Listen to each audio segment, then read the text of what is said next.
good, people? What is up? What is they went from the 4th level of hell and sent us down to the 7th level of hell.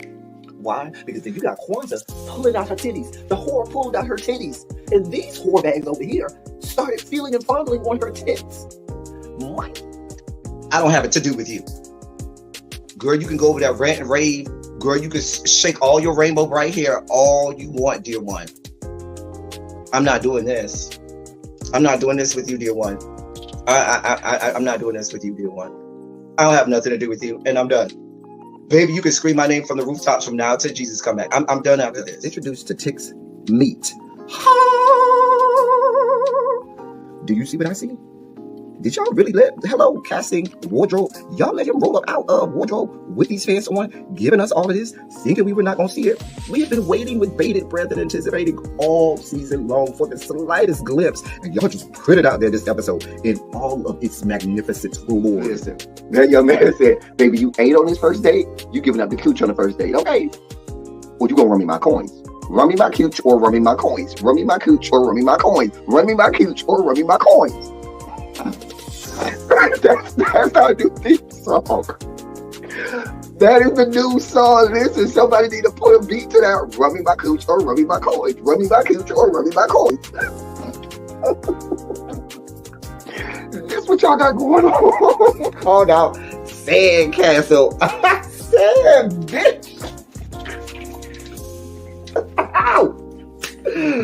Oh my God, it was so funny, girl. Woo, baby, listen, let me tell you something. This shit started to turn into the precursor for some gay porn. That's what I thought it was. Because Big T is getting all, the voice starting to go deeper and get a little more wet and moist and sentimental and all this shit. And it was real gay at this point. Like, I thought the bitches was supposed to, I thought Lil Bird was going to turn Big T around and do him like he did Uncle Cliff and do the grease it up with City Lou and ran right in there. It's not a coincidence that Big T started off the conversation by trying to find out if Lil Bird was fucking Mercedes, which he found out he's not. It's also not a coincidence that he would start talking about prison. Why? Because the bitches was probably fucking in prison. Girl. Uncle Clifford, you better go get your man. Big T got plans for that.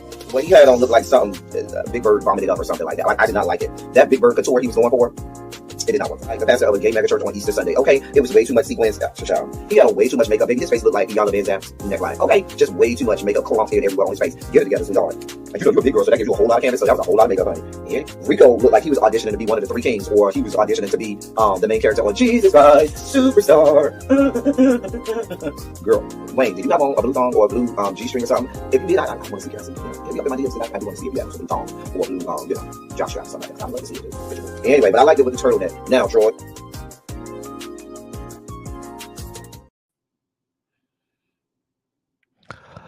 Hi there. Hi there. Hi there.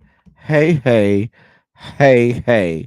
We are here for today's edition of Run Your Mouth. I was checking on something for one of my stories in the dossier. Let me put this out on the socials.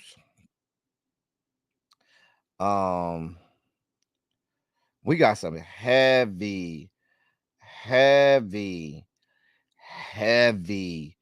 topics today, and I'm going to try not to keep them as heavy, but we got some heavy documents today. The dossier is not very packed. However, the few stories that we do have in the dossier are heavy. So I will let you know that. Let me post this on social media. Post this.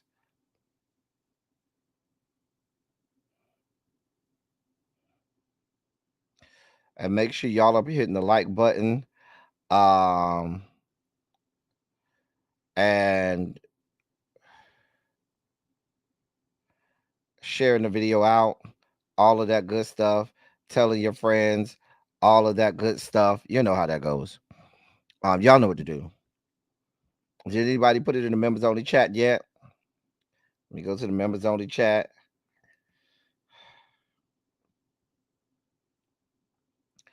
Boy.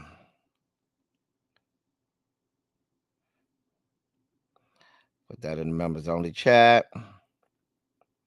And then let me make a post on YouTube itself. So let the people know. Listen, we got some things to talk about today, people. I'm sorry.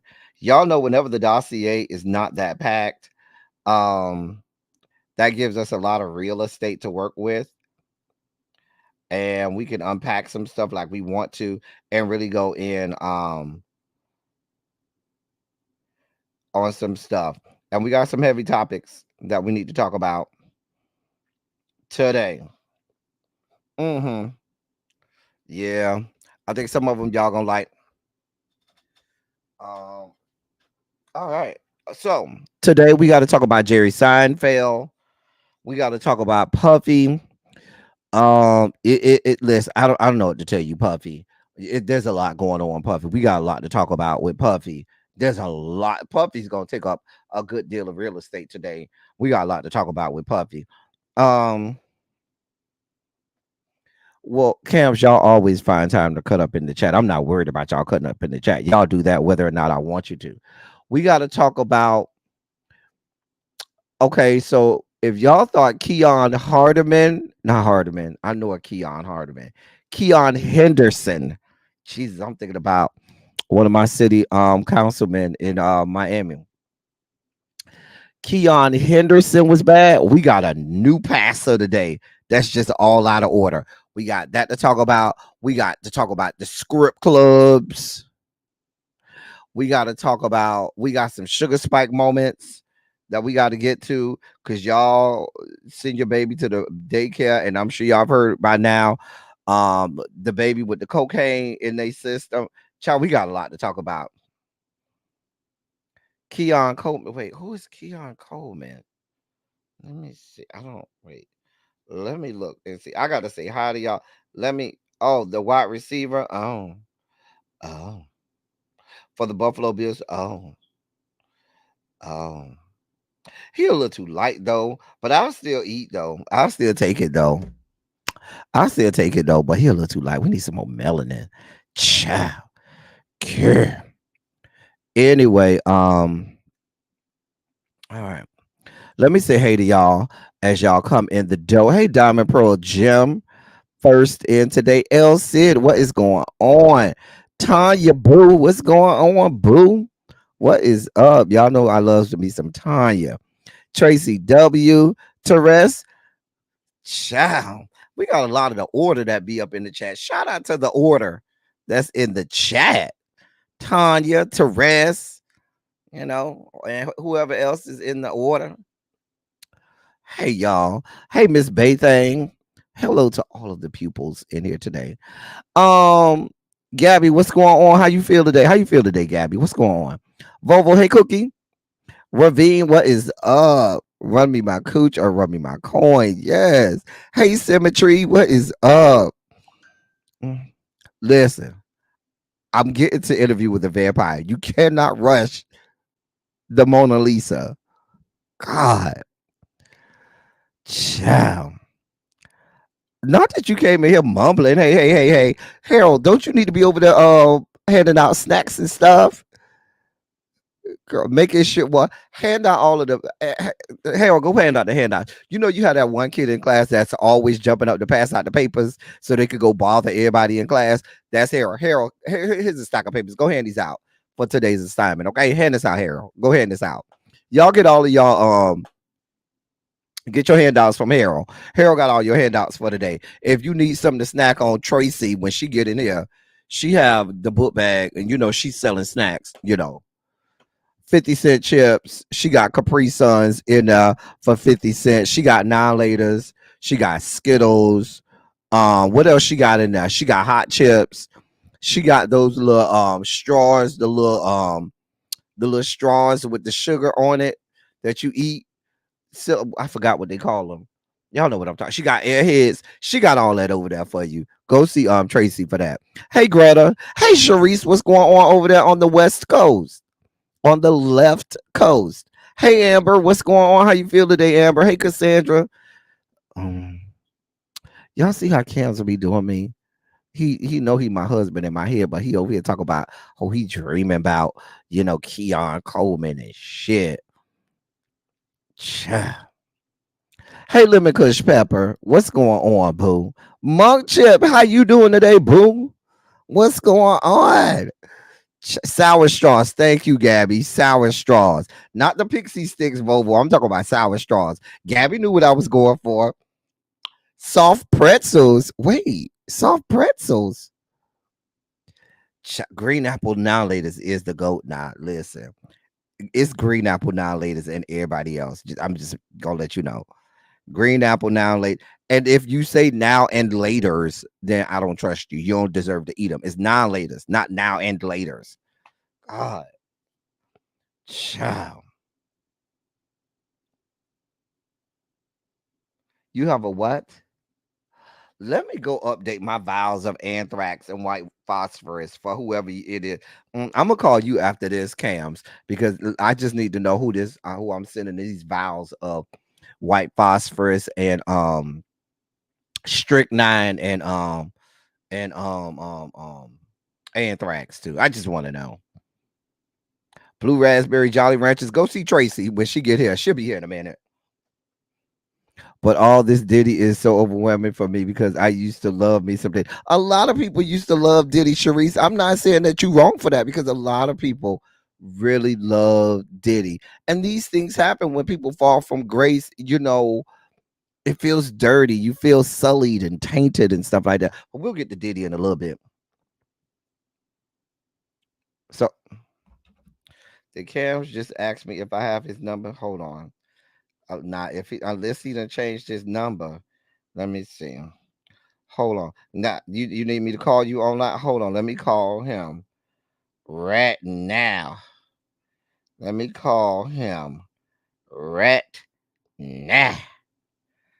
See if Cam's pick up the phone. Hey Montrez, what's good, bruh? See if Cam's pick up this phone. Oh, now he don't want to pick up the phone. Oh, you changed your number recently and you ain't give me. Oh, that's like okay. You got about 3 minutes to text me from the new number, or it's gonna be me and you, Cams. It's me and you. You got about 3 good minutes to text me from this new number, or it's gonna be me and you. I'm just telling you how it's gonna go down, Cams. I hate to have to fuck you up. I hate to have to fuck you up. Hey Montrez, what's good, bro? Lady Bell, what is on? Lady Bell, you ain't late yet, child. We ain't even got started in the dossier yet. Y'all ready to go into the dossier? Child, child. So Tracy said at the Krispy. Tracy says she had the Krispy Kreme. We get done. Tracy says she had the Krispy Kreme. Oh, okay. Krispy Kreme. The hot sign must have been on. What's going on, Jason? What's good, bro? Xavier, what is going on? Oh, now he want to call me from this new number. Now I got to bother him. Now I got to bother him. I'm bothering him, y'all. This is Cam. How are you, Cams? You're on live with the people. You want to say hey to the people? I just want to let the people know that you sent because I would hate because the people were keeping tabs. I would hate to have to send you, come up there to Minnesota and handle it myself. Oh, I can't come up to Minnesota. Cha. Oh, Harold said, "Ill Cam's dry stank face." That's what he said. That's what Harold said. You have anything to say to Harold? Yeah, because if you say anything about Harold, these people be ready to claw your eyeballs out. I'm just saying. Do I need to drop the link so you can come up and cuss him out yourself? I can if you want me to. The people are saying hey in the chat. Oh, okay. Well, Cam just said, hey, y'all. We're gonna get to the dossier now. We're gonna let him go so we can get to today's dossier. Anything you want to say to the people? I love all my people. That's it. All right. All right, you can go in the chat and cuss out Harold now. I'll talk to you later, love. All right, bye. That was Cam's, my husband in my head. Hmm. I'll get to him later. I'll say the number later. So let's dive into today's dossier, y'all. Let's get into the dossier.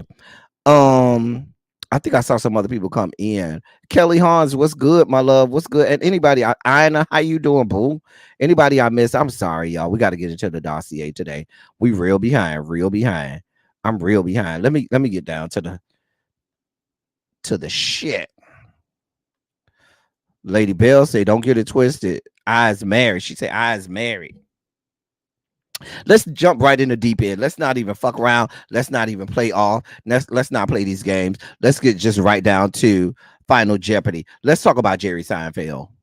Mhm. He's a problem.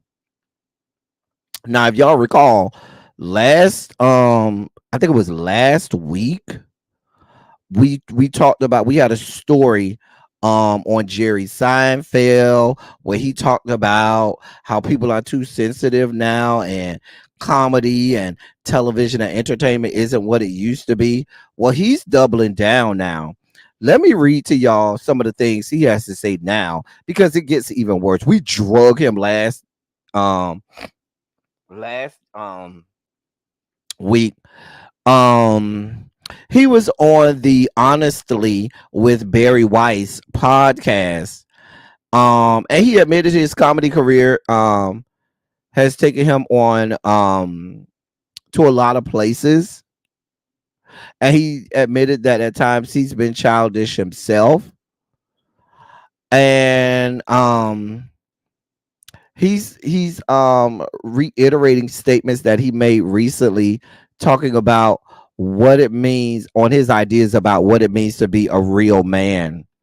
A real man. He gave some examples. He began to wax nostalgic and reminisce about people like John F. Kennedy, Muhammad Ali, Sean Connery, Howard Cosell, and how he grew up admiring and aspiring to be like these people. Mind you, all these people are dead and gone. He also said, because he knew y'all was coming for him, he said, quote, yeah, I get the toxic thing. Thank you. But still, I like a real man. End of quote.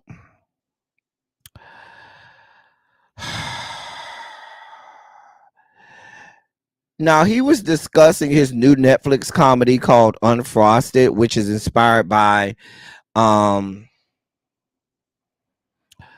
um the cereal showdown back in the 60s between Post and Kellogg cereal brands. Anyway, he pointed to his co-star Hugh Grant as the epitome of manhood, saying, quote, he knows how to dress, he knows how to talk, he's charming, he has stories, he's comfortable at dinner parties, and knows how to get a drink. You know what I mean? That stuff.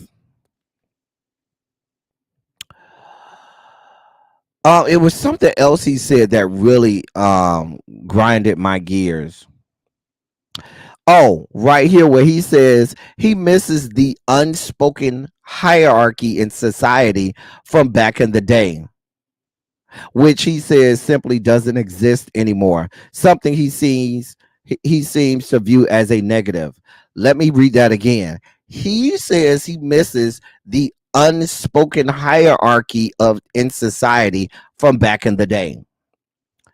That is code language for, or as we say around here, I missed when black people knew their place and other minorities knew that they were inferior to white people, especially white men, which is why he's going around saying he's looking for a real man, because to him, real men are white, Christian, heterosexual, and probably rich.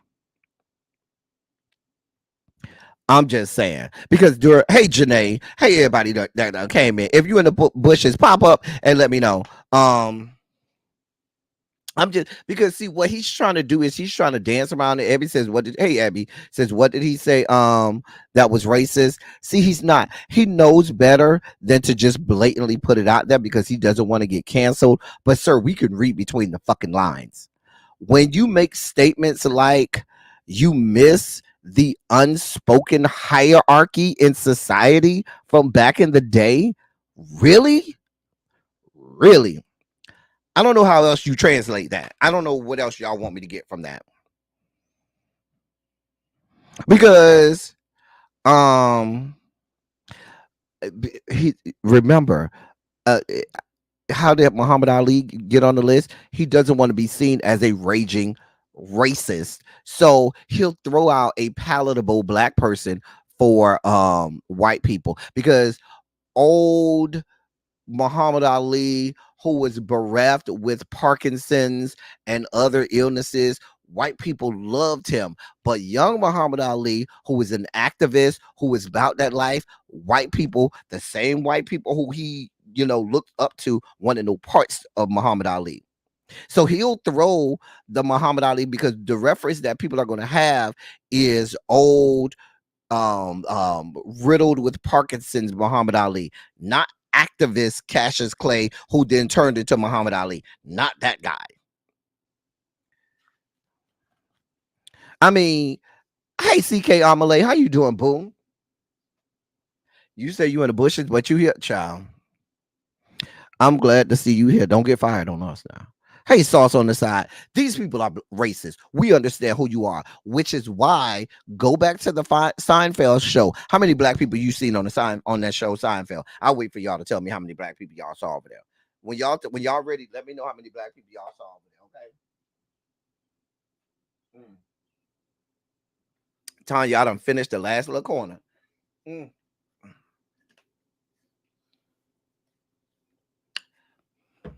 I'm just saying. Sir, you're racist and bigoted.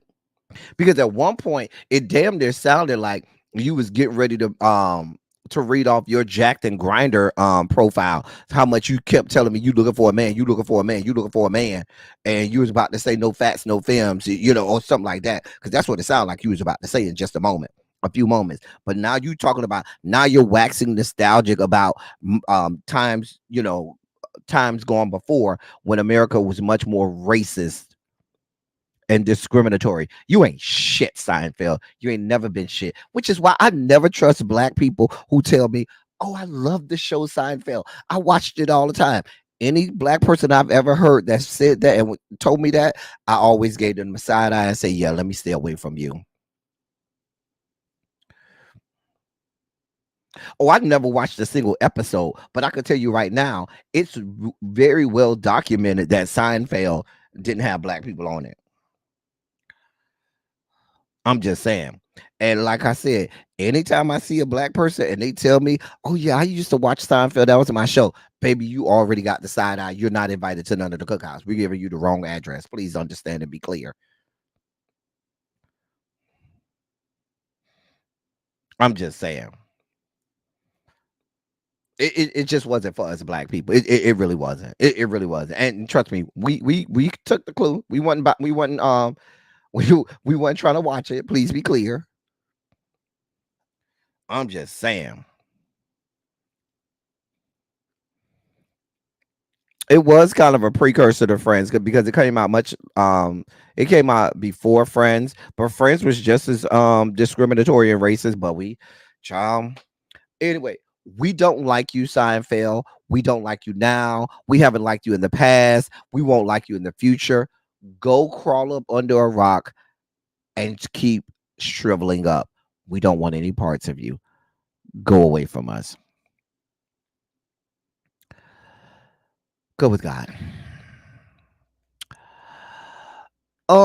Snoop Dogg's wife had him trending in the news yesterday, I saw, because she's on record saying she's about to open her a script club, not strip club, but script club down in LA.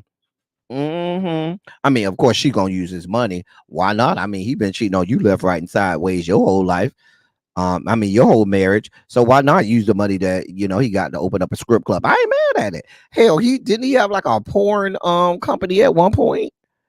Remember, Snoop Dogg had a whole porn company that he had, and he was putting out porn. Oh, they already opened it. Oh, let me see here.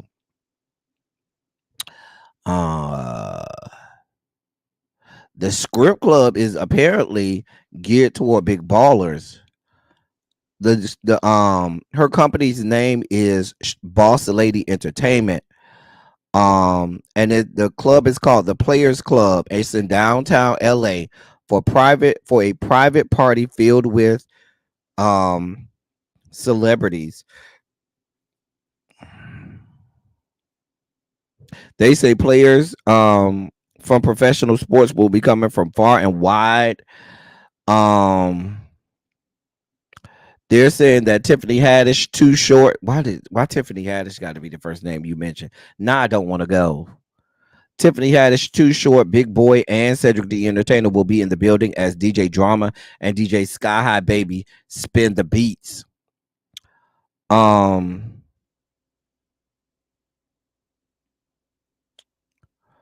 Okay.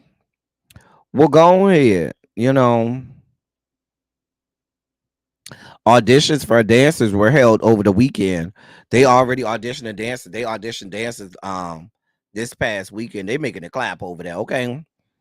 I don't know if they announced any dates. Well, maybe they did announce the date. I didn't see it in this article. Maybe they did announce the date for the opening, but they already got people on tap saying they're gonna be there.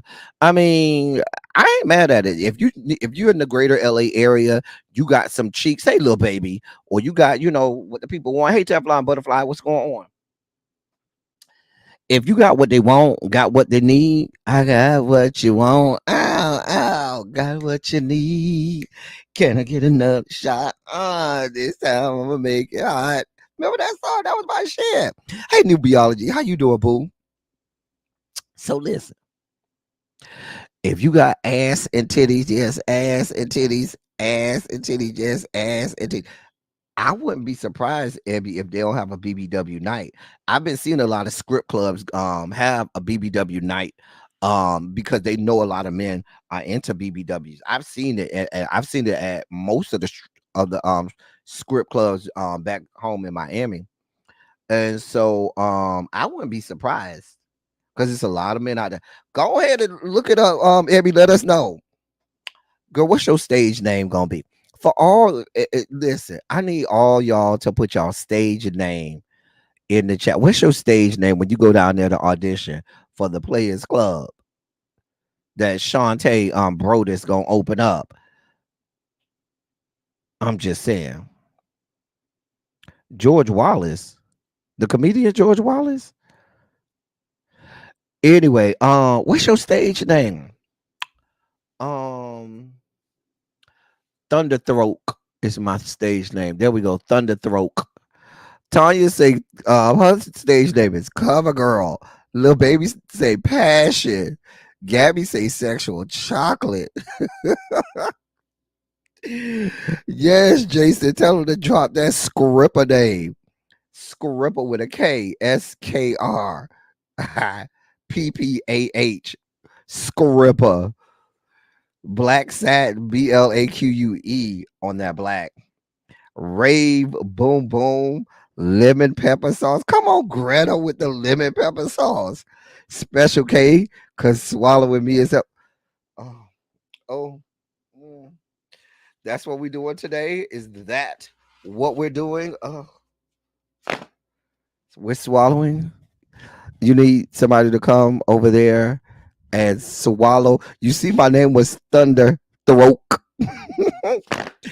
I'm here for all of the swallowing cams, all of your swallowing needs and necessities. We're here for all of them. Hey, MVN, what's going on, boo? Butterscotch Beauty. Yes, ma'am. I'm already using my stage name. Okay, so yours is Diamond Pearl Jim. I ain't mad at it. What they fool hitting on script? Listen, Every strip club that I've been to, especially script club, not strip club, and even some of the strip clubs, but every script club that I've been to, listen, they are here for all of your dietary needs. The food be bussing. It ain't a good script club if they ain't got no good food. Cause all of the script clubs I know got good food. Chocolate Sensation, okay, pretty great eyes. All right, y'all got these scripper names down. Child, I like that Special K. I need to ingest and swallow some of this good Special K. That's why my name is Thunder Throat. Thunder Throat. Mm-hmm. Not dripping wet, LC. Yes, ma'am. Ow. Girl, what? Listen, Shantae, girl, we is happy for you. Okay, we want some black female-owned script clubs. Maybe they'll treat the women better. At your establishment, maybe you'll treat the women better because we know sometimes women aren't treated right down to these good script clubs. So I'm glad you opening one. Now you want to watch Thundercats? Come on now, Thundercats. You know, all gay boys. We love that. Some Cheetara. Cheetara is always. If listen, I hate newsflash, ladies. If you got a son and they watch Thundercats and Cheetara is their favorite, I'm just telling you, 9 times out of 10. I ain't gonna say 10 times out of 10, even though it probably is, but 9 times out of 10, child, they're gonna have key card access down to the Rainbow Coalition compound. I'm just telling you. I'm just being honest. Ciao. Anyway, we love you, Shantae. Ma'am, go with God. We love you. Oh, God. Here we go. Oh, do I have the. I really want to make this a hashtag ABC, but I just don't know. Snoop did tell us we don't let them hoes. They don't let them hoes. He did say that. He did say that. Oh, Jesus God. I'm building up my tolerance and stamina to deal with and delve into this Diddy situation. Mm. Because just when you think it's over, oh God, let me pull up. It's so much. I got tons and tons of stuff to pull up for Diddy. God of mercy, God of love. So let me start here. So if y'all recall, in that 7th lawsuit, we reported on that 7th lawsuit yesterday how the girl said that Diddy's meat was adolescently sick with in terms of length and width. The woman said he ain't had no meat. I'm just telling you. I'm just put. I. This not me saying it. This is what the lady said in the lawsuit, in legal documents. Where if she's lying, she would be perjuring herself if she lied in the court documents. So clearly, knowing that she has to tell the truth in the court documents, the people we can verify that Diddy, at least allegedly, according to this lady, has little meat. I don't know what you want from me. I don't know what y'all want from me. I just reported that was yesterday. He never did give big dick energy at all. He never gave big dick energy at all. I'm just saying. However, you know meat on the bone.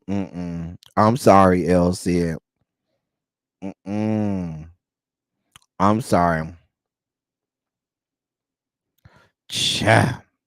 So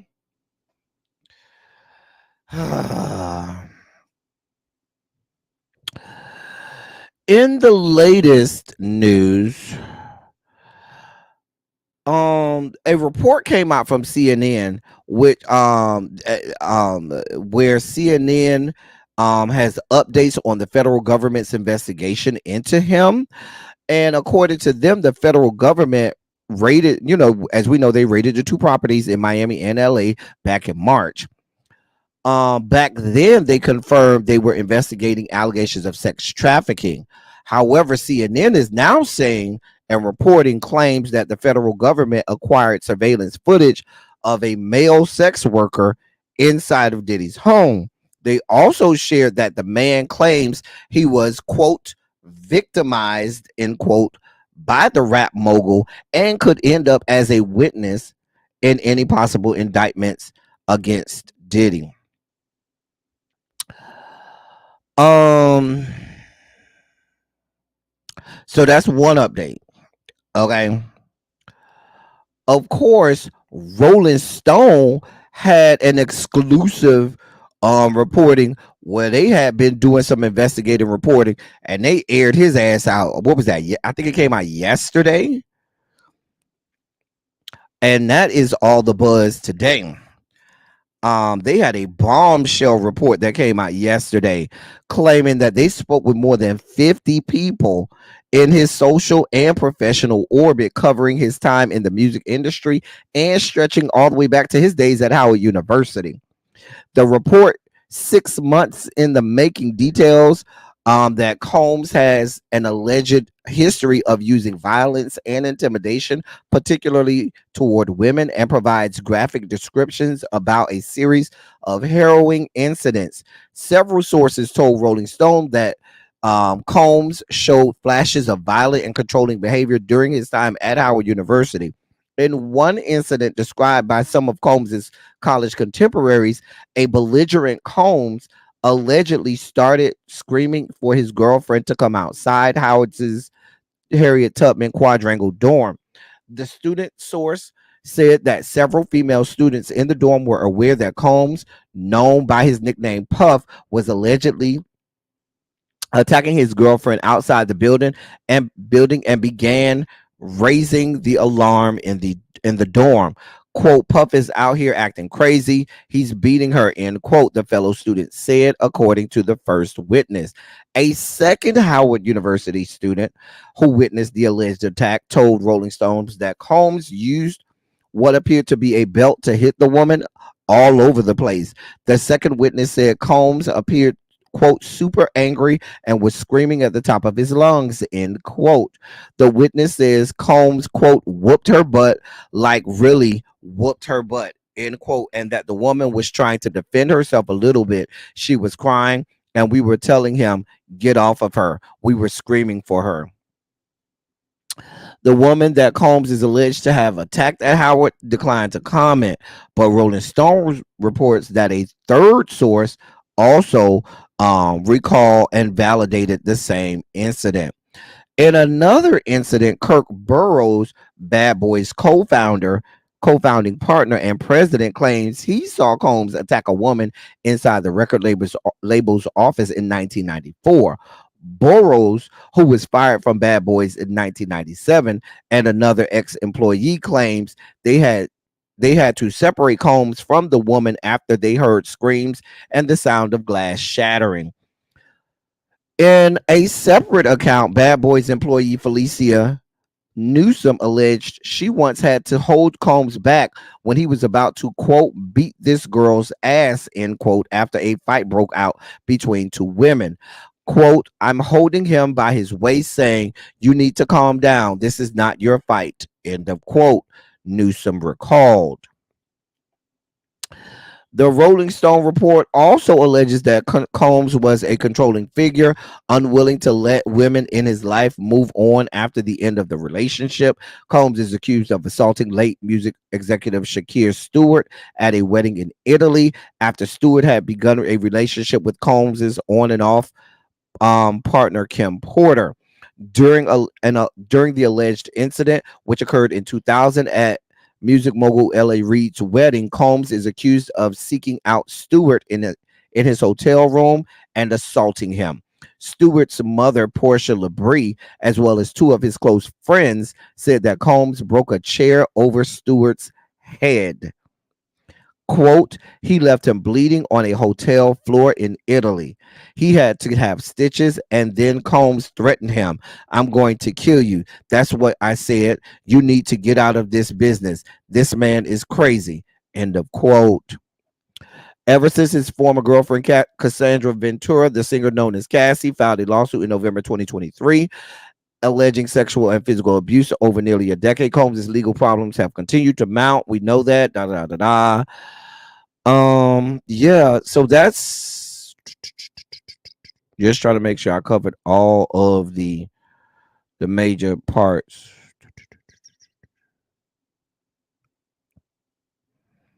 Yeah.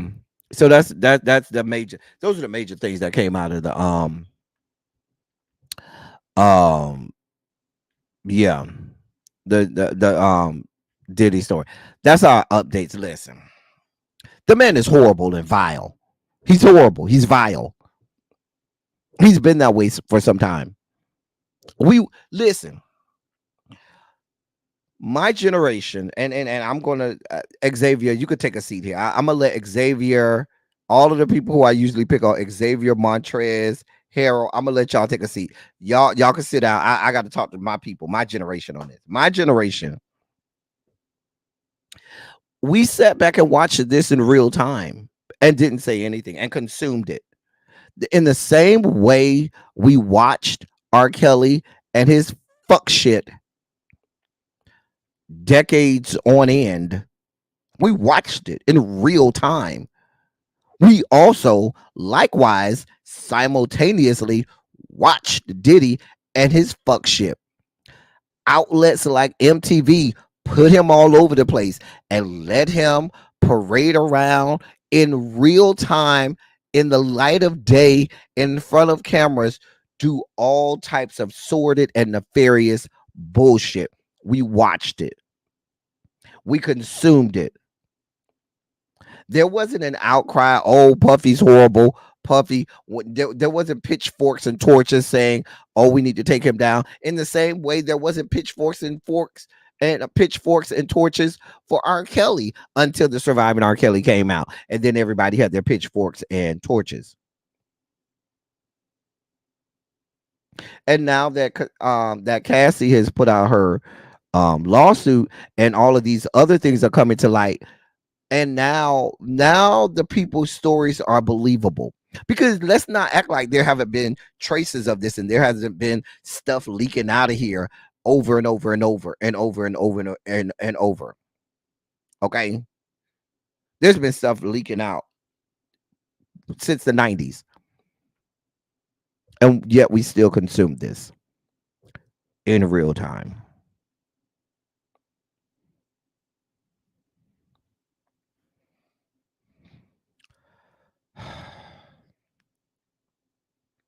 I'm just saying, he's a horrible individual. He is who we thought he was, who we knew he was. Well, Monk Chip, I agree. Even if we may have heard rumblings back in the 90s, but like the early 2000s when he started to get all of these shows on MTV and stuff like that, and the Making the Bands and G's to Gents and all of these other shows that he had, and we started to see what we saw it at that point, still consumed it, and were complicit in it.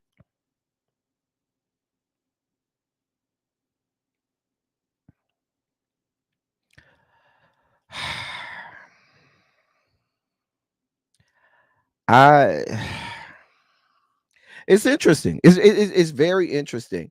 The culture, our culture is one um where we protect our own. That's a part of our culture. Like it or leave it. It's a part of who we are as a culture, as black people in these yet to be United States of America. And we have this culture of protecting our own, which during certain parts of our history was needed, because we know that the history of this country, the history of how this country deals with black people, especially when you go back to the days of the slave patrols and then start to get into the days of modern day law enforcement, we know how they treat us. And therefore, there was a necessity for us to protect our own. We would discipline our own as well, but let's not forget that part. There was the protecting of our own, but we will handle our own business. There were entities and things in place within our community, within our neighborhoods, for us to handle our own shit, for us to discipline our own, for us to reprimand and penalize our own, so as to keep them out of the fray of this government and its horrible criminal justice system. So there was a time when there was some accountability within our communities, but those days are gone. Those days are long gone. Long gone. Now, you talk to the right people, they may say we started losing out on stuff like that when the days of integration happened. But that's a whole different story for a whole nother day. I don't even know if we have the bandwidth to go down that road. Um, so he was going to kill you before he paid you for the child. Let me see what y'all saying in this chat. Here come Xavier. Xavier, I told you to sit your ass down. We didn't need your commentary, Xavier. It's y'all generation. This y'all generation fault. How you let them Xavier? Go sit your ass down. We didn't ask you for your commentary. Sit your ass down and let us grown folks talk. Lord. God. Hey Samira. She said, it's probably Samira. And I'm saying Samira. It's probably Samira. Anyway, I think we have evolved and social media exposes them. Okay, we seen him normalize. I'm sorry, him terrorize Wendy Williams, but we thought she deserved it. Now there are things that Wendy Williams deserved, but Wendy Williams a lot of times told the truth. The buck should. We're not asking you nothing, Xavier. We didn't see this side of Diddy. Just had a feeling he was there. We did see glimpses of this when he was on that show. We definitely saw glimpses of this. I ain't gonna lie about that. He was crap from 92 to infinity. Oh. He's a bad boy for life for sure. Honestly, we thought the making of the band was funny. I can't front. We def saw it. I think what happened was he would do stuff, and when he found out he could get away with it and there were no repercussions, I think he developed his own privilege and his own. He fell for the sauce and thought that he was untouchable. He thought he had this level of autonomy and he was untouchable. Think about it. The man has been out doing shit since the very early 90s, and it's, you know what, over 30. He's been in the industry over 30 years, well over about 35 years now, unscathed in the industry. 35 years unscathed. Nobody checked him, nobody touched him. He's a billionaire with the B3 Comma Club and all of this. He's been rewarded every time. Why would he think that there would be any repercussions for anything that he has going on? I'm saying, making the band had me looking at him sideways. Something about him made me not trust that he had the intentions he tried to make it look like he had for anything. That's true. We wonder why folks would associate with him knowing this. I still wonder why folks signed to Bad Boys past me. Well, you know, people want their shot at. He promised them fame, you know, as they say on the show, Jim, glamour and glitter, fashion and fame. That's what he promised them. Shout out to Jim. Glamour and glitter, fashion and fame. That's what he promised them. He didn't always deliver. And most times he didn't deliver. He got it for himself. But how is that different from most of the record industry? I mean, in the record industry, that's par for the course. Only difference is he's a black record, you know, music mogul. But these white music execs and moguls, it's all about them and how they could make more money and grift off of the talent. I'm just saying.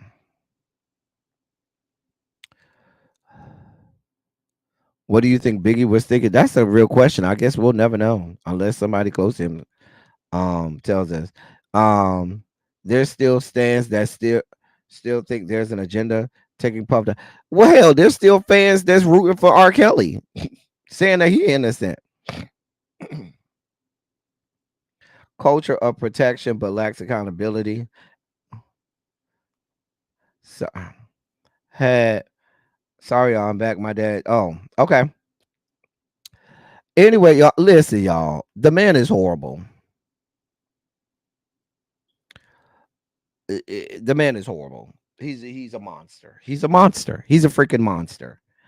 And like I said, we sat back and watched it in real time and we're complicit with it. Those are the updates. Those are the details.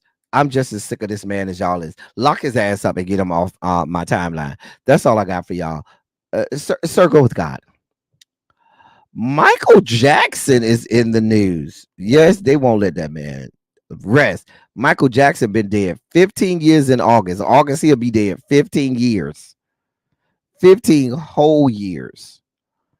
He'll be dead this coming August. Okay. But y'all still got this man in the news.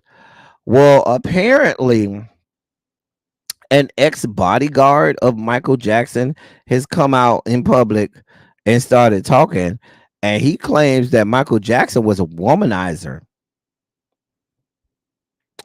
Um, and that's according to former bodyguard and longtime confidant Matt Fiddes or Fiddes, Fiddes. He's a martial arts expert who also alleges that he is the biological father of Michael Jackson's youngest son, Blanket.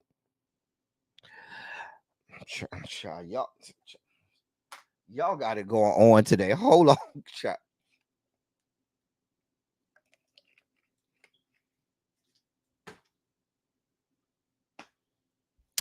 Baby, I had to take a swig off that. Girl, the man says, listen, he's his confidant, longtime friend, and confidant and bodyguard, and he's the biological father of Blanket. Anyway, he opened up about Michael Jackson's personal life during a recent appearance on the Stripping Off with Matt Haycock's podcast. Um, he said, quote, Michael Jackson was a real womanizer, but he was suppressed from expressing or showing any kind of interest in women because of his music label. They believed it wasn't good for his career and will ultimately impact his female fans. We went to great lengths to hide his girlfriends and wives from the public.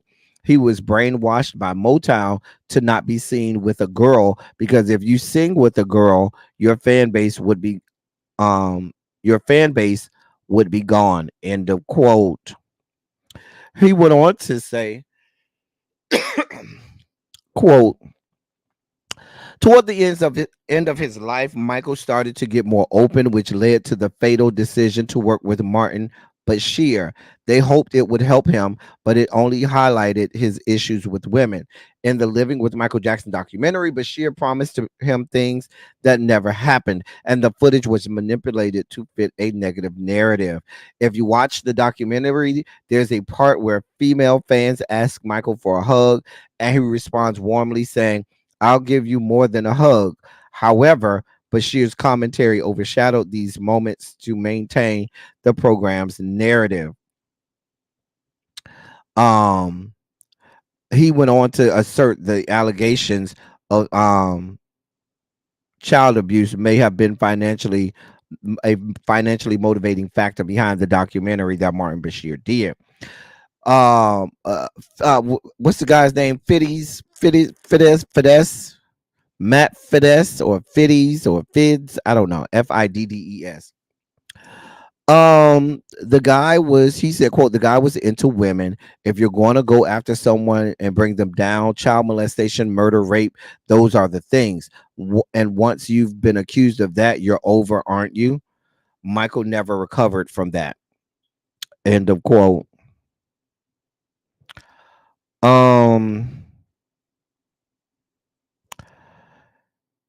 He says that Michael was married to Lisa Marie in 1994, but the high profile couple split after a little over a year later. We know that. We watched that. He then talked about the Debbie Rowe marriage.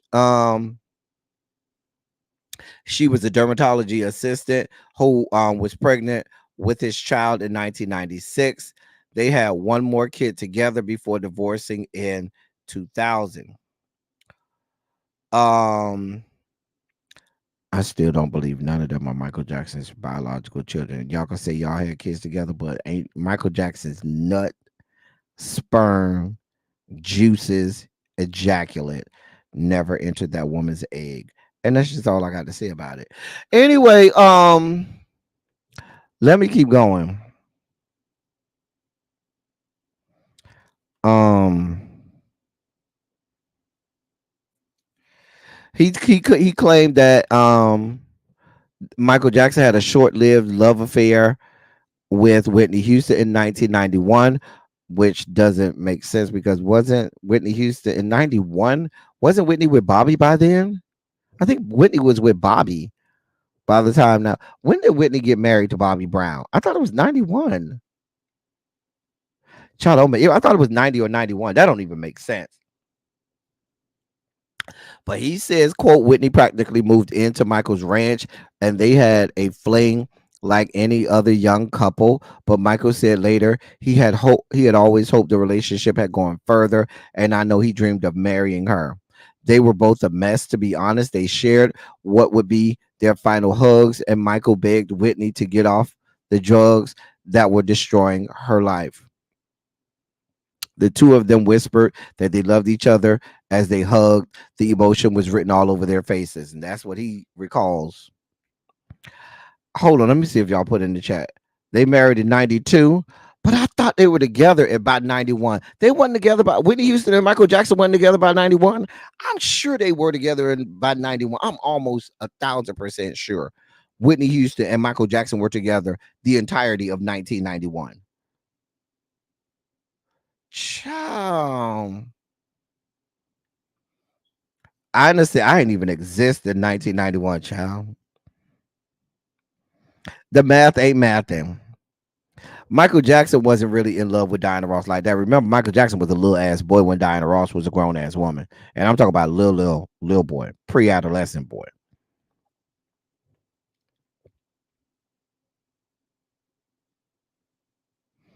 Narcam say the whole interview sounds like Chat GPT. Listen, I'm just telling you what the man's reported on. He said that Michael Jackson was a whole ass womanizer.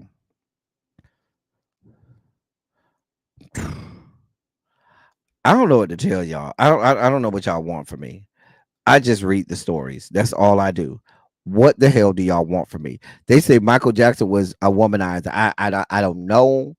Maybe he was a great actor and did a great job making us believe otherwise. But who the hell am I? Y- I, I just read the stories. I don't know what y'all want from me. I'm just saying. You thought he was the head deacon for the Rainbow Coalition? L. Sid say 1989 Whitney and Bobby met. I thought they began dating. Think and Monk Chips confirmed 1989. That's what I'm saying. That don't even add up because Whitney and Michael. Because remember, I mean, Whitney and Bobby was together well before they got married. And remember, Bobby Brown stopped blowing Janet Jackson's back out to go start blowing out Whitney Houston's back. Bobby Brown was slinging dick all over Hollywood and New York. I'm just saying, Bobby Brown was slinging dick all over the place. He was. He was slinging dick all over the fruited plains. If you need him, he wasn't fucking off. He was not fucking off. I'm just saying. He was not fucking off. Anyway, sir, Michael, may you rest in peace. I ain't even got to tell you to go with God. You already there. But this bodyguard, sir, man, go with God. Oh God, why's this girl on my damn timeline? Jesus God. I'm just waiting to get to a story that makes me feel better. But then I go to the next story, and here we are with this whore. Y'all know I can't stand her. This is Xavier girl. Xavier, you can come back to the front of the class now, cause this your girl. We back to your people, Xavier. Xavier, Xavier, come back to the front of the class. Come get your back to Xavier sitting in the front of the class. I'm just telling you, Xavier is one of my front row student. He do get front row. He do get front row. Now make sure new people in class, y'all don't need to sit on that front row next to Xavier. Do not sit next to Xavier. Do not sit next to Harold. Y'all know you got to get a few months in before you go over there and sit next to Xavier and Harold. They are not for the newbies. Anyway, um Listen, Xavier know what it is. So Nicki Minaj, I just want her to just go sit the fuck down somewhere. She paid tribute to the late Princess Diana. A fan captured a video from Nicki Minaj's concert at Resorts World Arena, asking concert goers where they were from. When one fan mentioned they were from Wales, Nicki Minaj then put on a fake British accent and said, quote, Wales always reminds me of a dear friend of mine. Well, she's not here anymore. The Princess of Wales, presumably talking about Princess Diana. This moment prompted Nicki Minaj to request a moment of silence in her memory.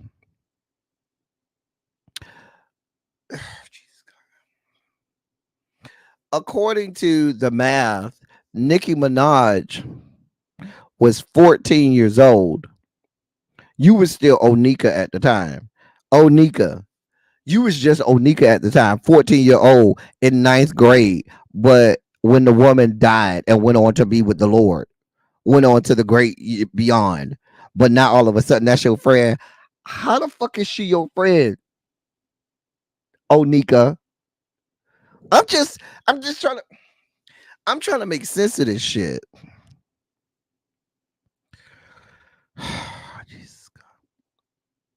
How is she your friend, ma'am? The woman died when you was in ninth grade. The woman has no idea you existed. None of us had any idea you existed. I don't even think you really knew if you existed or not in 1997 at the age of 14, ma'am.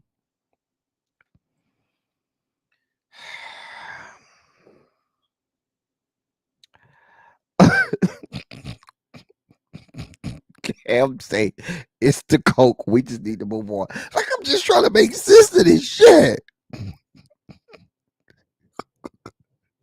Where do y'all find this woman? She's a problem. She is a problem.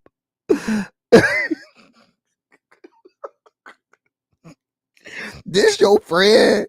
Girl, you over here telling people to take moments of silence with your friend for your friend's death. Girl, if you don't go sit your head down. Oh. I'm not doing this with you, Miss Minaj. Nicki Minaj, we're not doing this with you, ma'am. I promise you we're not. We don't have the time and or energy. Bab, go the fuck. Oh my God, go the fuck with God. Go with God. Xavier, you can stop with this trying to explain her function and foolery. There's no explanation, Xavier, for her function and foolery. Let it go, Xavier. Let the shit go. She's a fucking lunatic. She's a fucking lunatic.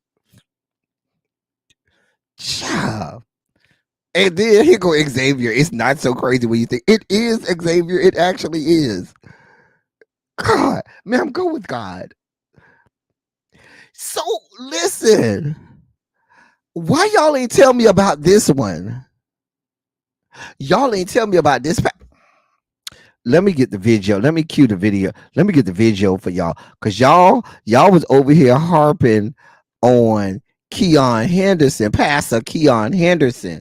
Y'all ain't tell me about this passer. Girl, let me cue this video up. Girl. Hold on. Hold your line. Hold your line. Hold your line. Oh, wait. I'm gonna have to do it that way. Cause I don't know how far this go. Nah, it look like it go too far back. Cause I ain't got this time to be searching for this shit. I don't have this type of time. I'm gonna do it from here. So let me show y'all the video. Hold on. Uh-huh. Okay. Now it don't really matter if y'all the video is not the big thing. It's the audio you need to hear. Lift your hands right here. Lift your hands. Lift your hands. Listen here. All over this building. All over this building. Lift your hands. Lift your hands. Lift your hands. Lift your hands all over this building. Lift your hands. I need us all on one accord right now. All on one accord. All on accord. Everybody lift your hands. Baby, could you do me a favor? Lift your hands or get out. Could you choose one? Lift your hands or get out. Could you lift your hands or get out? Choose one. Choose one. Lift your hands. Lift your hands. I'm not scared of nobody. I mean what I mean. I'm here to protect you. And anything that is in violation of it has got to go. The man said, lift your hands or get the hell out. That is, what's this man name? Pastor who? I forgot his name. I had the name. Where's the name? Damn it. Pastor Dr. Jeremiah Daniel Davis. Now here's what he said afterwards to Larry Reed. So here is my immaturity, Dr. Reed. My immaturity is I'm becoming a popular preacher who suggests everyone knows who Jeremiah Daniel Davis is. This young lady comes into a service. She has no clue of the culture. She has no clue of how I am as a leader. She has no clue of the atmospheres and environments and how they are set. And I assume everyone just falls into line because there's a piece of arrogance in each preacher that feels like we just know it all.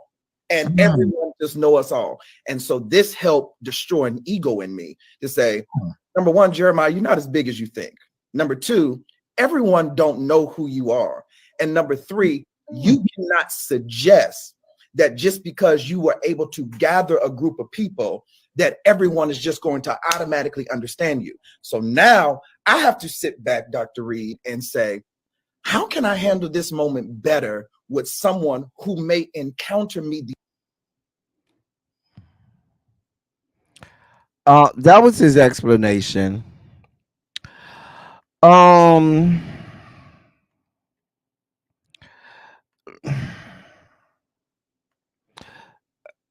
Shut up or get out. Shut up or get out. That's what the man said. The man said, shut up or get out.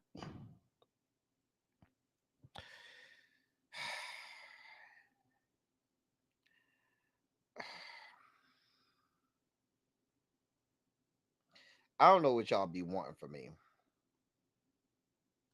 I don't know what y'all be wanting from me.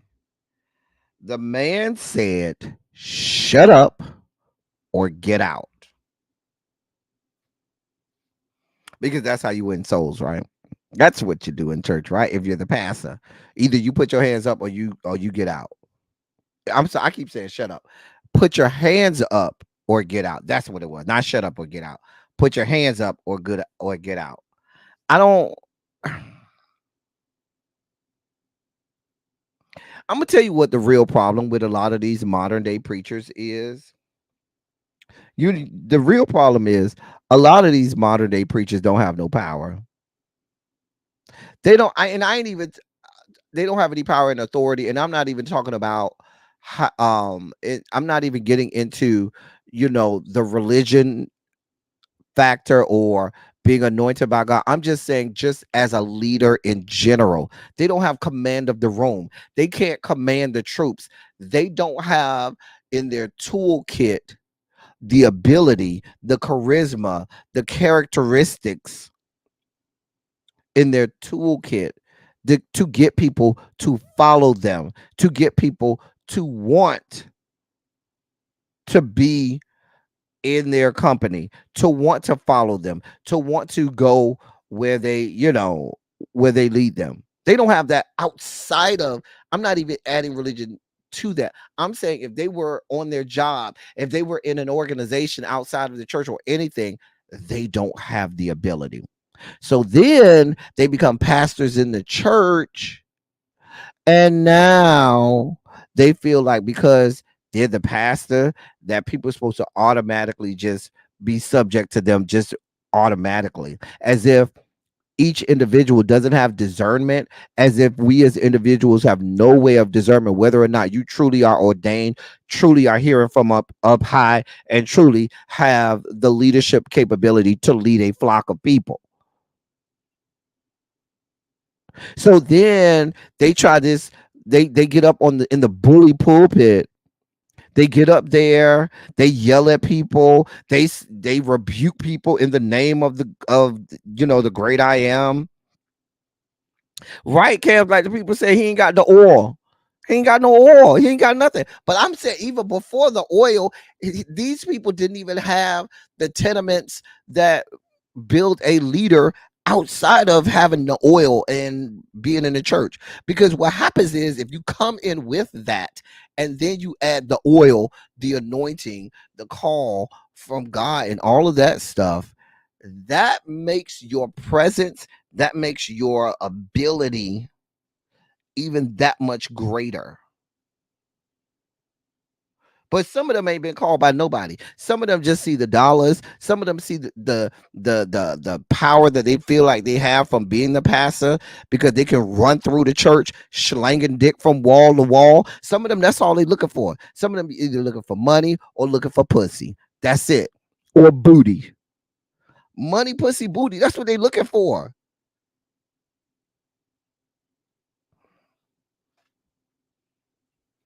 If you got to tell somebody to lift their hands up and shut up, sir, you don't need to be a pastor. I'm just putting it out there. I'm just gonna put it out there. You probably shouldn't be in the pulpit because what that tells me is the people don't want to follow you.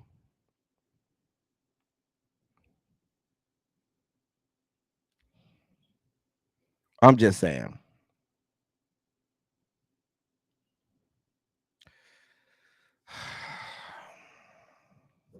How many of you all have a pastor right now that you could see doing something like this? Or maybe you come from a church when you were a child or growing up where you had pastors like this that would tell you put your hands up or get out.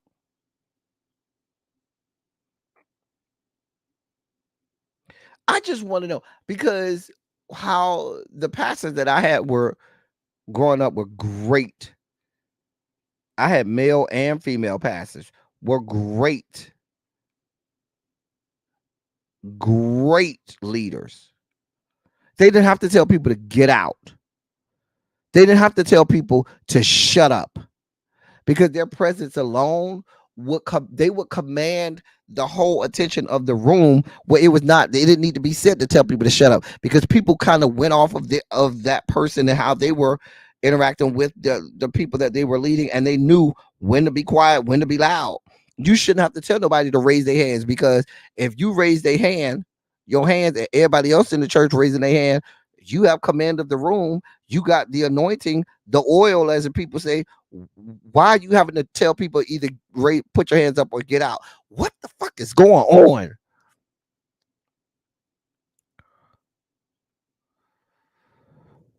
Like, there's no need for that.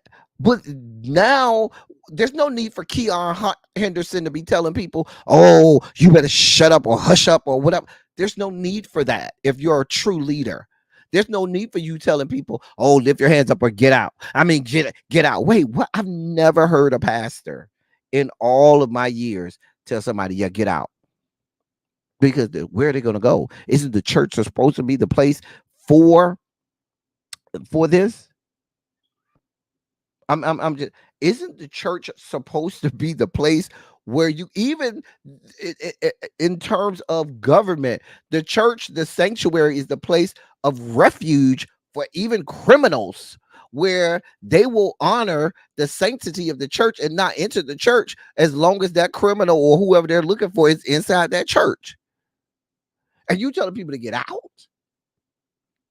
I'm just trying to figure out what we got going on here because today's pastors got people being thrown out of church between the Keon Hendersons of the world and this guy here. I can't even remember his name. Jeremiah David Johnson, John David, Rick Joe Bob Don Dave. I don't know. What's his name? The pastor, Reverend Dr. Jeremiah Daniel Davis, Rick Joe Bob Don Dave. That's what it is. Like, girl.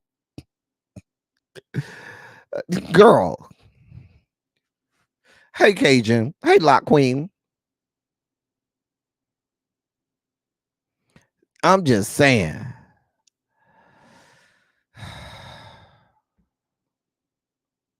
What? friend. Now you got a point though. What if they just had shoulder surgery? What if they got something going on that may be the reason why they ain't lifting their hands? I'm just saying.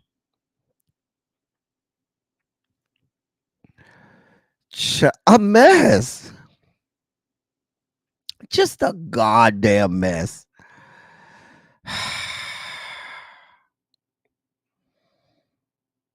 Monk Chip said they had ushers back in the day that will get you right. You know what, Monk Chip, at my church, the only time the ushers came out was for two reasons. Ushers came out because it was usually because of one of the teenagers or one of the little kids. And usually the only thing they came out to tell us was either we was being too loud in our little corner, one, or two, you was chewing gum in church and they was gonna come and hold the fan out. Baby, they'll come hold that little Martin Luther King fan out and say, here, baby, here, put that on here. Spit it out, spit it out, spit it out, spit it out. And that was it. Either you was too loud or you was chewing gum, and baby, you had to spit that gum out. They weren't fucking around about that gum. Just trying to tell you. But they didn't have to. They didn't have to help the pastor, with the atmosphere of the church, with what at least the grown people got going on. The kids gonna be the kids. They weren't hardly halfway paying attention anyway. So this ain't the kids notwithstanding, but the grown people, we never had to do that. My ushers that I grew up with, they in all of the churches I went to, they didn't have to do that. They came and did the offering. They marched in. You know, they did the offering and marched back out. And they passed out the little envelopes when it was needed. If you needed an extra one because it ran out on the pews, and girl, that was it. Girl, they ain't do all of that. Ushers, they had too much going on because I grew up in Pentecostal churches. And baby, you ain't have all that foolishness going on. Baby, listen, you ain't have all that foolishness going on. You was too scared, honey. Too scared. But I'm just trying to figure out, is this what y'all got going on nowadays? Well, a fake preacher like that would claim to be able to channel the Lord's healing for someone healing from certain. Well, I'm just saying, child, he needs to mind his bit, child. John Jacob Jingleheimer Schmidt, his name is my name too. Whenever I go out, the people always shout, John Jacob Jingleheimer Schmidt, la la la la la la la. Child. You know what? When I think of John Jingleheimer Schmidt, I think of other songs like Michael, row your boat ashore, hallelujah. Michael, row your boat ashore, hallelujah. I'm just saying, if the spirit is moving, you don't have to play Simon Says with your member. You don't, Tanya. Please tell the people. Please, Tanya. Monk Chip said, I'm Baptist, and you couldn't play them games in church.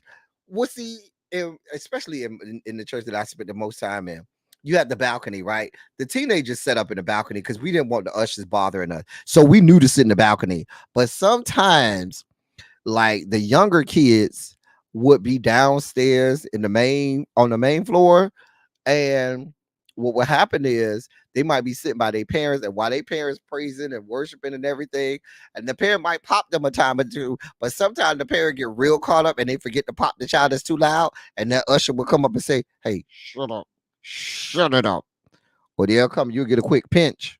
They will give you a quick pinch and won't think twice about it.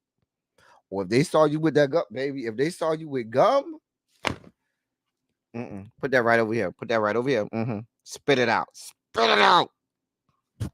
Baby, they ain't play about that gum. They ain't want that gum on them pews. Our pastor would acknowledge the spirit in the room and then proceed. Okay, Universal Goddess.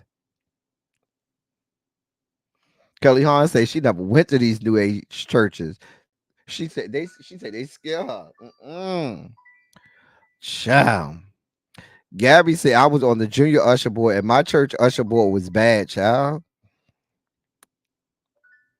March in with the choir, passed out programs, and fans collected the offering, grab up the Holy Ghost Spirit. Yep, they would have them blanket, them not blankets, but they had them little sheets or them little, them little cloths, put over the women, so you ain't see under their dress. Now I never understood why they will put this. You know how they, when the women, pass out of the spirit, they put the little cloth sheet, whatever you want to call it, over the woman, right? But why were they putting it over the man though? Because I've seen churches where they put it over the man, and I was like, aren't they doing that so that you can't look up the woman's dress? Like, even as a little boy, I just knew, okay, they doing that so they don't look up the women's dress. But I never understood why they would do it to the man. I'm just saying. I'm just saying. Child. Child. Jesus' love is bubbling. Oh, I don't know that song. That must be a new school children's church song. I don't know that one, Xavier. That's new school. Catherine Powell says she was in the young adult choir. I was in the children's choir, the young adult choir, and the mass choir, all before the age of 10. I was in all three. Children's choir, young adult choir, and the mass choir, all before the age of 10. Catch. Our vocals were here, all before the age of 10. These pastors don't even be in the right spirit for the service of child. Well, then there's that. Diamond Pearl Jim says she was in the junior choir. Catherine Powell says she was in the junior choir as well. Listen, Xavier, we know you weren't in the choir down to the Seventh-day Adventist. I already know, Xavier, you was not in nobody's choir. If you were in the actual sanctuary as a kid, it's possible because you either came too late for children's church or you were misbehaving in children's church. Listen, we didn't have no children's church. It wasn't no separate church in my church. In none of the churches I went to, it wasn't no separate church for the children. The only thing that was separated was Sunday school. Now, Sunday school was separate. But when we got the morning worship, ain't want no separation. Everybody getting some of this. My pastor used to say, we ain't having no children's church. Children need deliverance like the rest of y'all. Child, we was right in there with them. They put it over everybody. Get that spiritual right. Listen, get that spiritual now. I'm trying to tell you. Because I was like, why are they putting it over the men? It would all depend on how they start the lady dress, how short the lady dress was when she fell. They would put it over all the ladies because you couldn't wear pants if you was a lady in most of the churches I grew up in. So you had to have on a skirt. So it was going, and your skirt wasn't going to be too short because there had to be a certain length or they wouldn't let you in. I'm just telling you how it was. So that was never the problem. They would always put it over. I was in the children's choir. This Julius said he was in the children's choir, but then he quit going to church. So, well, you had options, baby. Listen, when I was growing up, you ain't had no options. Walk in the light, beautiful light. That was the new school one. Now the old school one is walk in the light, beautiful light. Come where the dewdrops of mercy shines bright. Shine all around us by day and by night. Jesus, the light of the world. Come, let's walk in the light. Beautiful light. Yeah, that's the old school one. The newer one was the walk in the light. Beautiful light. That was something we used to sing down in Miami. Ciao. Where the vocals not, if you hit the right corner, and if you know which corner I'm talking about, I can hit a note if you hit the right corners. But you'd never know anything about that. Not with me, Cajun. Because all we know, each other's choir sang different songs. Well, you did sing some of the same songs now. Some people doubt the Lord. They don't believe in his word. They try to make you think God is that child. Child. I didn't experience Baptist church until I was an adult. My grandmother was a Jehovah's Witness, and I went with her a lot. Very different experience. I'm sure. Spicy Original says she was in a choir too. And her sister was a junior usher, child. Look at all these church folks coming out the woodwork. Would you be okay with your pastor doing this, y'all? I need to be getting dressed now. I have to sing at a revival in a few. Well, you better go put a singing down, Agar. You better go put a singing down. Do you hear me? Go put a singing down. Cha. I had to hit that walk in the light one good time for you, okay? One good time. Cha. Yeah. Anyway, sir. To me, this is worse than I have heard not Patty LaBelle, Aretha Franklin's Walk in the Light. I sure have. And seen the video. They put a doily on your lap if your skirt was too short at the in my cousin's church. I think well in Kojic, you used to have to have the cloth on your head as a woman or a hat. That's why you see so many hats in Kojic because they didn't want to wear the little you call it a doily, the cloth. Some people call it mantala, whatever you want to call it. They used to have that in their head, or they had a hat on. But baby, you weren't coming on now with nothing on your head if you was a woman. No, you weren't doing that. You weren't doing that. Nope. Wasn't doing it. Wasn't happening. No, ma'am. What's not happening, girl? Just saying. Child. LCC, I play music, so I won't have to kneel in church. You know what? Smart. Listen, sir. I don't know what to tell you. Like I said, this is worse than the Keon Henderson situation to me. Because I don't know who the fuck you talking about some put your hands up or get out. Excuse me? I don't know who the fuck you talking to. Lord. Come with God, sir. It's time. Ladies and gentlemen, non-binary, gender conforming members of our audience, it's time for your Sugar Spike segment.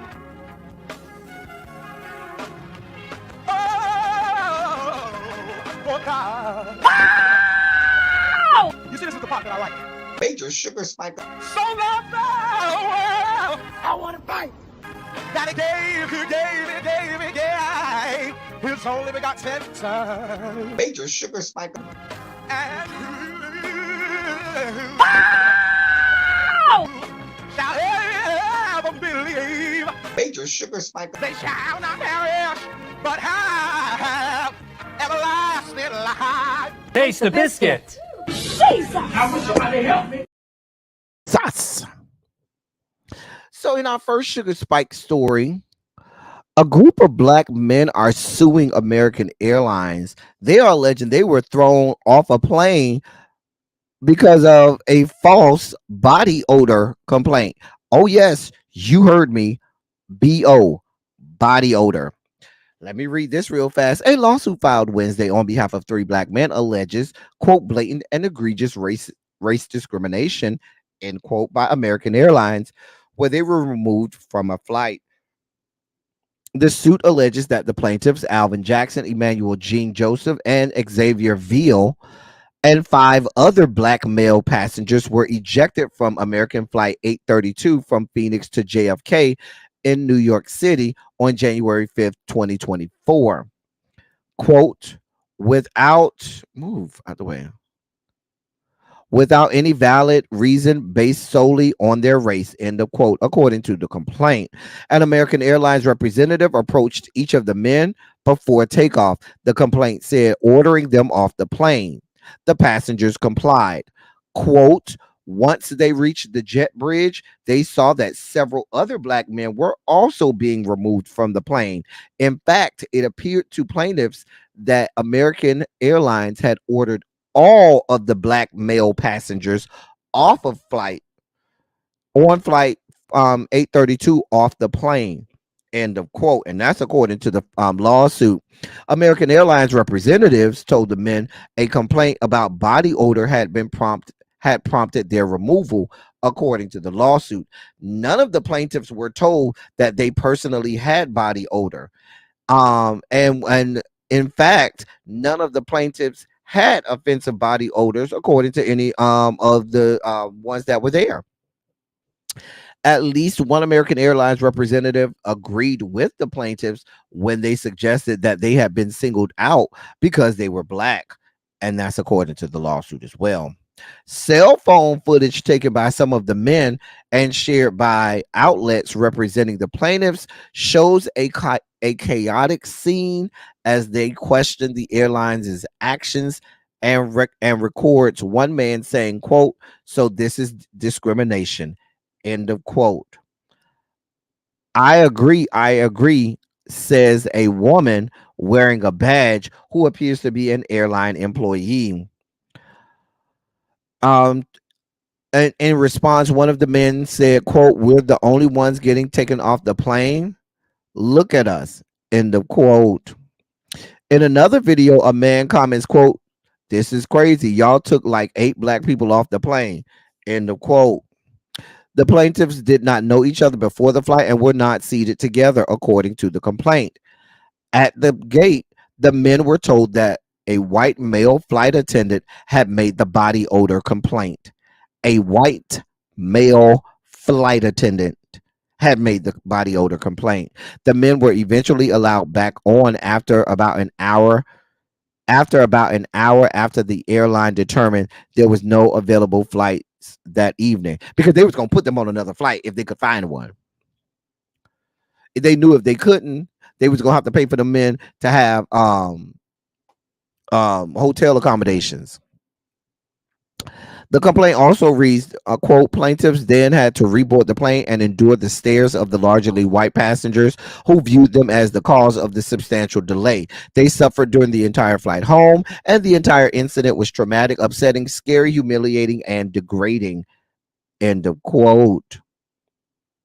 American Airlines says, quote, "We take all claims of discrimination very seriously and want our customers to have a positive experience when they choose to fly with us." End of quote. They went on to say in a statement, our teams are currently investigating the matter as the claims do not reflect our core values or our purpose for caring for people." End of quote. The plaintiffs are seeking declaratory relief, just compensation for their pain and suffering, and punitive damage awards sufficient to deter American from discriminating against black passengers in the future.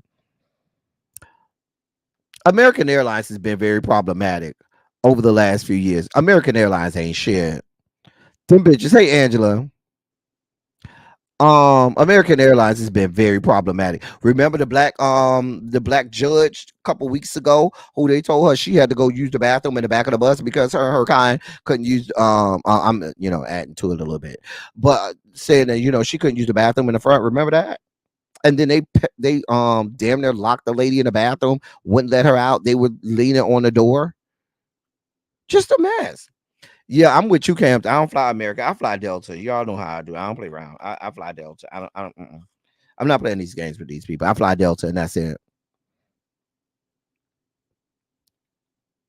I'm just saying. Mind you, the men weren't even sitting next to each other. Pay them people. Pay them people. I need a 7-figure settlement for all 8 of them. They got this American Airlines. They got the money. Each one of them should get paid a few million, $2 million for each one. Pain and suffering. Sorry, it's America. They make billions upon billions of dollars each quarter. They have quarterly, profits of tens of billions of dollars, if not more. 2 million to each one of them 8. That's 16 million. Run them their coins. You say 8 figures, friend. I'm good with 8 million too. That's 10 million a piece. At least that's only 80 million. That ain't no money to American Airlines. I'm just saying. Child, run them their money. Run them their money.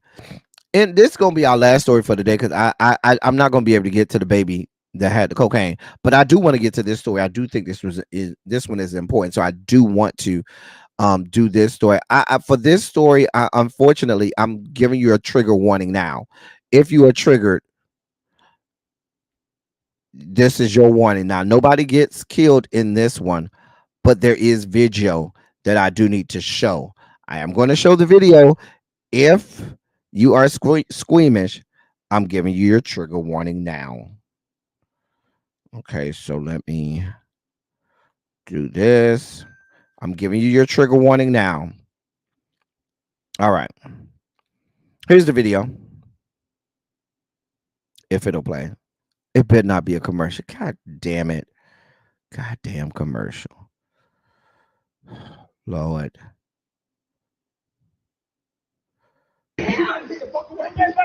Oh, he just fucking punched me.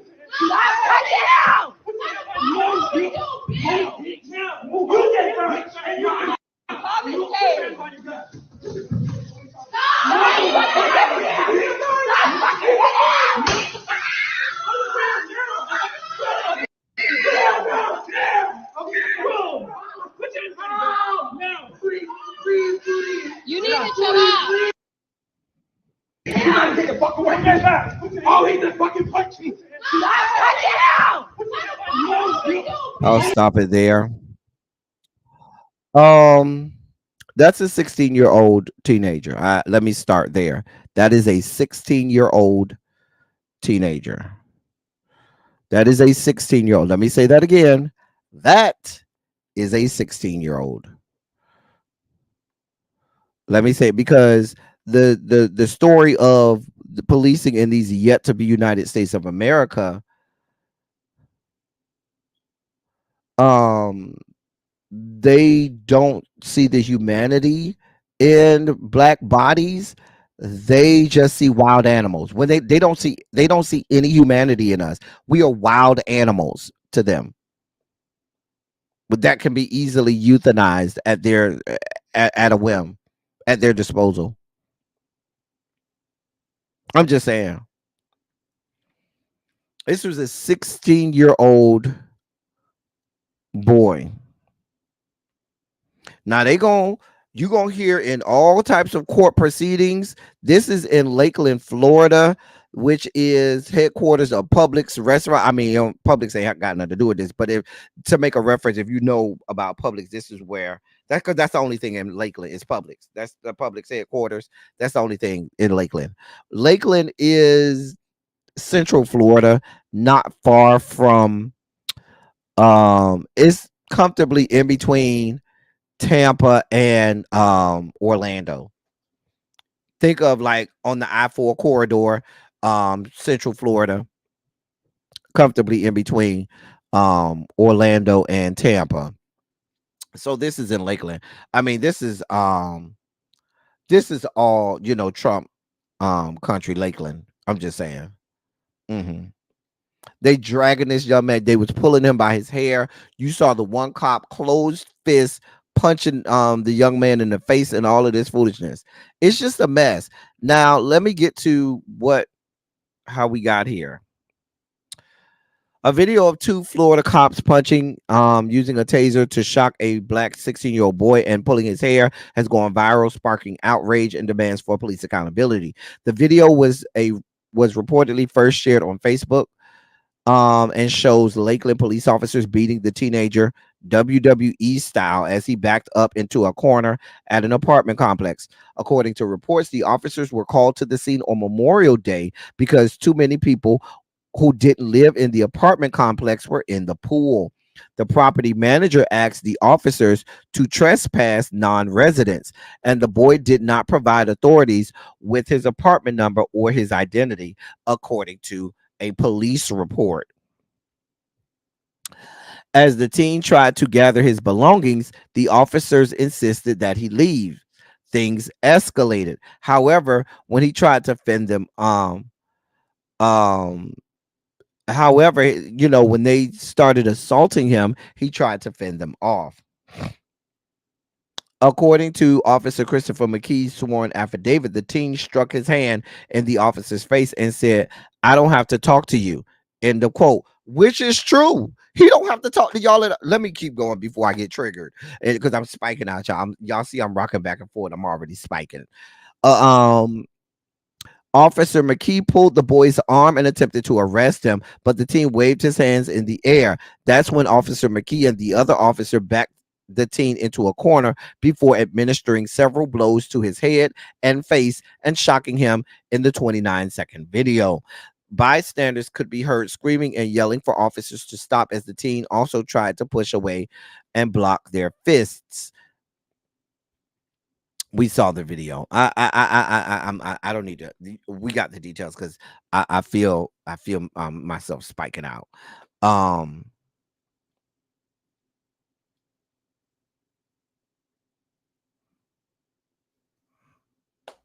This is what we got going on. This is what we got going on. The only thing that I can take solace in, I'm glad that this young man is not dead. I'm just glad he's not dead, because you know, in these situations, that's all that right there is all they needed.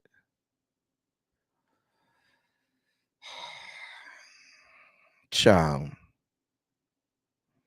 Anyway, that's gonna be all for today. I'm sorry to end on a bad note. Let me get Larry to come back here and sing us out. Because that's too bad of a note. Sing for us, Larry, because we're spiking, Larry. We're spiking.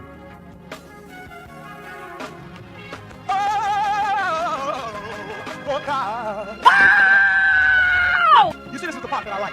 Major sugar spike. So love the world. I want to fight. That he gave. His only begotten son. Major sugar spike. And shall ever believe. Major sugar spike. They shall not perish, but have everlasting life. Taste the biscuit. Jesus! I wish somebody help me. Jesus. So yeah, I had to do that because I was spiking out.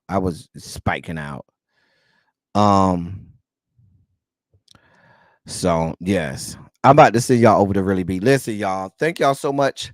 I hope y'all enjoyed yourself today. I enjoyed y'all. I hope y'all enjoyed me as much as I enjoyed y'all. Anyway, put some shondos in the chat. Put some shondos in the chat. I hope that you click the like button. I hope you share the video out. For those of you new here, be sure to subscribe. We have a great time here all the time. Anyway, y'all hold tight. I'm gonna send y'all over there. As I always say, I love y'all. I love on y'all. Thank you all for being vocal, present, and active. Thank you for doing what you do. Thank you for any and all contributions that you make to the channel. They are much obliged and much appreciated. Scrolling at the bottom is how you can contribute to the platform. We work hard around here, so we don't mind if you decide to bless the man of God, the man of God. If you don't, we don't mind if you would consider blessing the YouTuber here, the host here, for facilitating. Anyway, y'all sit tight. That's all we got for y'all. Let me send y'all over to Really Be. Now listen, Ravine was over there talking about, I heard y'all late yesterday. Wasn't that you, Ravine? Somebody did.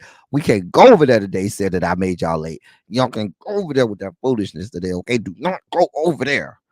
Said that I made y'all late. Anyway, that's all I got for y'all. Until next time, thank y'all for coming. Y'all drive safely. Yeah. Bye, y'all. See y'all tomorrow.